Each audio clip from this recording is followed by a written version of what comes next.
बिस्मिल्लाहिर्रहमानिर्रहीम। मोहतरम नाज़रीन, अस्सलामु अलैकुम वरहमतुल्लाहि वबरकातुहू। मैं उम्मीद करता हूँ कि आप तमाम दोस्त अल्लाह के फ़ज़ल, उसका करम और उसकी रहमत के साथ ठीक होंगे। तो आज एक मरतबा मैं और आप मिलकर प्यारे आका की बारगाह में दुरूद पाक पढ़ते हैं। अस्सलातु वस्सलामु अलैका या सय्यदी या रसूलल्लाह व अला आलिका व सहाबिका या सय्यदी या हबीबल्लाह। प्यारे दोस्तों, 14 रमज़ानुल मुबारक का ये ख़ास वजीफ़ा आप दिन या रात में किसी भी वक्त आप ये इस अमल को कर सकते हैं। औलाद जो है ना, औलाद एक बहुत बड़ी नेमत है और अल्लाह करीम जल्ला शानो के ख़ज़ानों में से भी एक ये ख़ज़ाना है, ये नेमत है। तो जिनकी औलाद नहीं है ना, उनसे इसकी कदर पूछें कि औलाद की कदर क्या है। वो लोग तड़पते हैं, काफ़ी साल हो गए हैं शादी के, औलाद नहीं है, तो डॉक्टरों के पास, हकीमों के पास जाते हैं, दवाइयाँ भी खाते हैं। तो अल्लाह की रहमत से नाउम्मीद, मायूस नहीं होना चाहिए। इंशाअल्लाह अल्लाह की रहमत बड़ी वसी है। तो आज मैं आपको कुरानी आयत एक बताता हूँ। इंशाअल्लाह इसके पढ़ने से आपको इंशाअल्लाह अल्लाह ताला की ज़ात ज़रूर करम नवाजी फरमाएगी।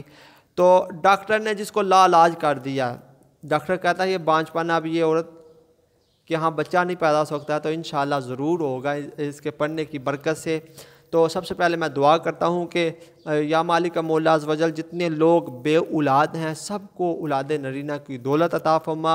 अल्लाह जिनके बेटियाँ हैं उन्हें बेटे अता फरमा और जिनके बेटे हैं उन्हें बेटियाँ अता फरमा। जो भी जिस चीज़ का तलबगार है अल्लाह साले औलाद अता फरमा, नेक औलाद अता फरमा। आप जिस मकसद के लिए इस आयत को पढ़ेंगे कि अल्लाह मुझे नेक औलाद फरमा, साले औलाद अता फरमा, मेरी औलाद फरमा बरदार हो जाए, तो इंशाअल्लाह अल्लाह की रहमत, अल्लाह के फ़ज़ल, उसके करम से इंशाअल्लाह वही मामले हो जाएंगे। तो मैं चलता हूँ अपने वजीफ़े की जानिब। अब आपने करना क्या है, आपने सबसे पहले आपने 2 नफल पढ़ने हैं सलातुल हाजत के। ठीक है, सलातुल हाजत के 2 नफल पढ़ने के बाद आपने मकरू टाइम में नहीं पढ़ने।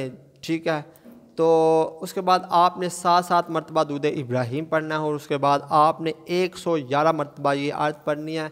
19 पारे में ये आयत है, सूरत नमल की आयत नंबर 15। ठीक है, अल्हम्दुलिल्लाहिल्लज़ी फ़द्दलना अला कसीरिम मिन इबादिहिल मुमिनीन। ठीक है, ये आपने आयत 111 मरतबा पढ़नी है। तो इंशाअल्लाह उसके बाद आपने गिर गिरा के अल्लाह की बारगाह में दुआ करनी है। इंशाअल्लाह अल्लाह की रहमत, उसके करम और उसके फ़ज़ल के साथ अल्लाह ताला एक रमज़ान से दूसरे रमज़ान तक इंशाअल्लाह अल्लाह ताला आपको औलाद ज़रूर अता फरमा देगा अल्लाह की रहमत के साथ। तो इंशाअल्लाह आप गा भी पढ़ सकते हैं 3 मरतबा सुबह और शाम। तो इंशाअल्लाह अल्लाह ताला आपको ज़रूर औलाद अता फरमाएगा। मैं इस यकीन से अपनी वीडियो का अख्ताम करता हूँ कि कहते रहते हैं दुआ के वास्ते।